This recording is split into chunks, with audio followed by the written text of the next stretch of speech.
It's funny how things go. Sometimes when you really expect something to happen, it doesn't. Other times, things happen when you'd never imagine in a million years. Life can be funny like that. Let me tell you, if you'd been there when Jesus rode into Jerusalem with all those people cheering, even with a few party poopers looking grumpy, you'd never in a million years have guessed that less than a week later he'd be dead. But that's exactly what happened. Funny, but not in a ha-ha sort of way.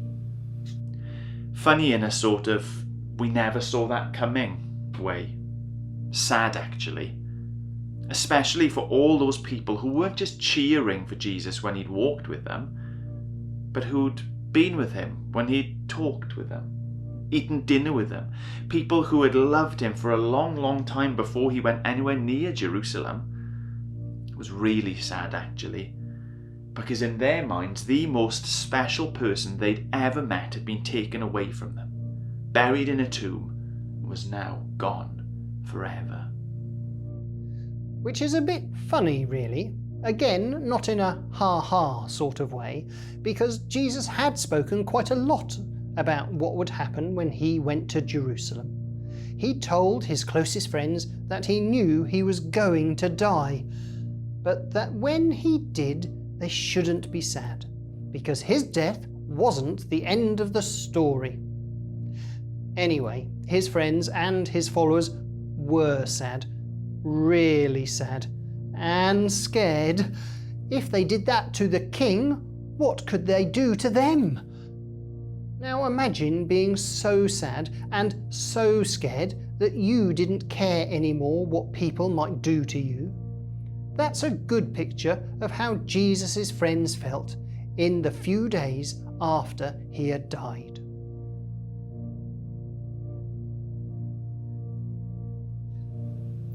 Remember, Jesus had arrived in Jerusalem on the Sunday. He'd been arrested and killed by the Friday. And now, on the next Sunday, some of the braver but still very sad followers were going to visit his grave to say goodbye for good. Everyone knew where Jesus was buried. He was, after all, very famous. And even if you didn't, it would be hard to miss. Jesus's was the only grave that had Roman soldiers guarding it. That made it really easy to find. And it made it really surprising when his friends arrived and found things not as they expected. When Jesus' friends reached his grave, a sort of cave with a big stone rolled over the front of it, they were totally shocked. This big, giant rock that was supposed to stop anyone going in or out wasn't where it was supposed to be.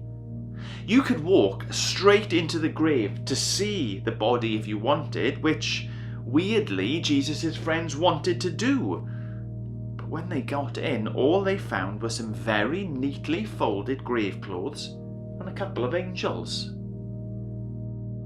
Of all the things you'd never expect in a million years, this probably was the most shocking. Not only was the giant rock moved to the side, not only were the soldiers off duty, not only was Jesus' body gone, but now there were angels. "Don't worry," they said. "We know you're looking for Jesus. He's not here anymore. He's risen. And if you think about it long enough, you'll remember that's exactly what he told you would happen."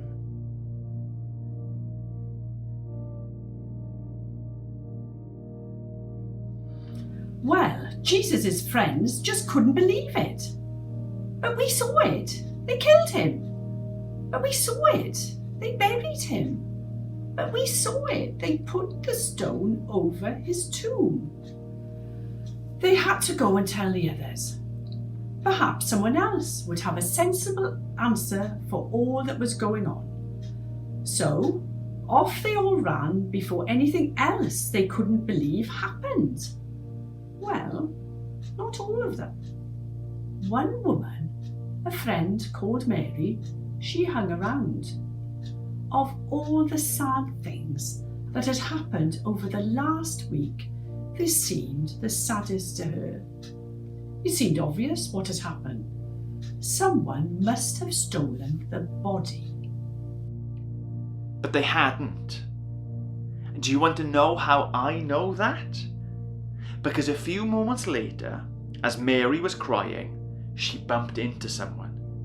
She didn't know who it was at first because it was still only just morning and the tears were so thick in her eyes. But then the person spoke to her. Mary, they said.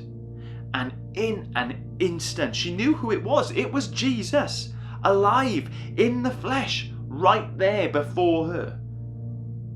Jesus had told his followers all about this before they even got to Jerusalem. If they'd thought about it, they'd remember. And they'd remember why Jesus had come to Jerusalem and into our world. Jesus had come because death was a problem none of us, none of our brightest or strongest or kindest people could solve. And that made Jesus sad. So Jesus had decided to do something about it, once and for all. It's funny, we'd never guess that the way to beat death for all of us would be for one man to die, but then rise again. But that's exactly what happened. On that Sunday, Jesus, who was dead, was now alive forever.